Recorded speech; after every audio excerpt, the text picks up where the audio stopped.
ہمارے اصحاب اقتدار ہیں اور اصحاب حکومت ہیں، وہ ہم سے پوچھتے ہیں یہ اتنے سارے لوگ آپ نکالتے ہیں، ان کی کھپت کہاں ہو، یہ کہاں جائیں گے، کھپت کہاں ہو؟ وہ اس لیے پوچھتے ہیں کہ ان کے نزدیک اور ساری دنیا کے نزدیک سوائے مدارس دینیہ کے ساری دنیا کے نزدیک تعلیم کا واحد مقصد ہے پیسہ کمانا، واحد مقصد یہ ہے۔ پوچھو کسی اسکول کالج کے طالب علم سے جو مدرسہ سے وابستہ نہ ہو، یونیورسٹی کا طالب علم سے، بھائی کیوں پڑھ رہے ہو، کیا جواب دے گا؟ یہ کہ کیریئر اچھا بنانا ہے۔ کیریئر کا لفظ بہت آج کل چلا ہوا ہے، اپنا کیریئر بنانا۔ کیریئر کے کیا مانا ہے؟ کہ ہمارا معاشی مستقبل درست ہوگا۔ پیسہ کمانا واحد مقصد ہے پڑھائی کا۔ کسی سے آپ یہ نہیں سنیں گے کہ ہم اس لیے تعلیم حاصل کر رہے ہیں کہ اپنے ملک و ملت کی خدمت کریں۔ کسی طالب علم، یونیورسٹی کے کسی طالب علم سے، کالج کے کسی طالب علم سے آپ پوچھو تو کیا کوئی یہ جواب دے گا کہ میں اس لیے پڑھ رہا ہوں کہ میں اپنے ملک و ملت کی خدمت کروں؟ وہ تو یہ کہہ رہا ہے کہ میرا کیریئر اچھا ہونا چاہیے، میرا معاشی مستقبل اچھا ہونا چاہیے، پیسہ زیادہ ملنا چاہیے جہاں سے بھی ملے۔ جب یہ مقصد ہو گیا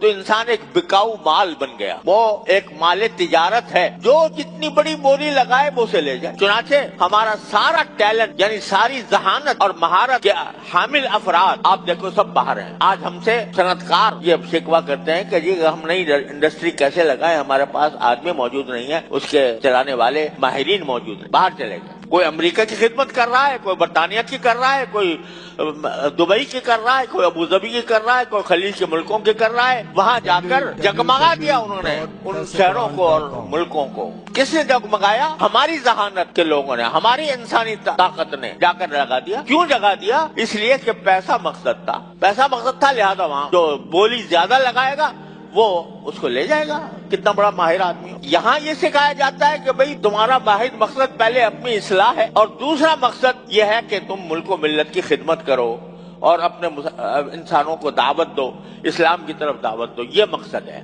اس میں یہ ہم پہلے دن سے ہم یہ پڑھاتے ہیں کہ دنیا مقصود نہیں ہے تمہارا، دنیا مقصود نہیں ہے، مقصود اپنی اصلاح، اپنے آپ کو اچھا انسان بنانا اور یہ کہ اپنے اس اچھا بنانے کے لیے دوسروں کی خدمت کرنا، یہ مقصود ہے۔ اس میں اللہ تبارک و تعالی جتنا دے دے اس پر قناعت، جتنا دے دے حلال طریقے سے اس پر قناعت، یہ ہے جو سبق ہم دوسروں کو دیتے، اپنے ساتھیوں کو دیتے ہیں۔ تو جب وہ قناعت کا دل میں ان کے قناعت بیٹھ جاتی ہے تو پھر ان کا مقصود زندگی پیسہ کمانا نہیں رہتا، وہ نہ کوئی خدمت کرنے کی طرف متوجہ ہوتے ہیں، اس میں جو کچھ مل رہا ہے اس پر قناعت کرتے ہیں۔ اور جب اللہ کے لیے قناعت اختیار کر لیتا ہے کوئی شخص اور جب اس قناعت کے اوپر بھروسہ کر لیتا ہے کہ میرا مقصود زندگی پیسہ نہیں ہے، تو پھر اللہ تبارک و تعالیٰ کی سنت یہ ہے کہ دنیا بھی اس کے پاس آتی ہے، ذلیل ہو کر آتی ہے، تاتی ہی دنیا وہی راغمہ، ذلیل ہو کر اس کے پاؤں میں گرتی ہے۔ اگر کوئی شخص ایک مرتبہ دنیا سے منہ موڑ لے اور منہ موڑ لے اللہ کے لیے، تو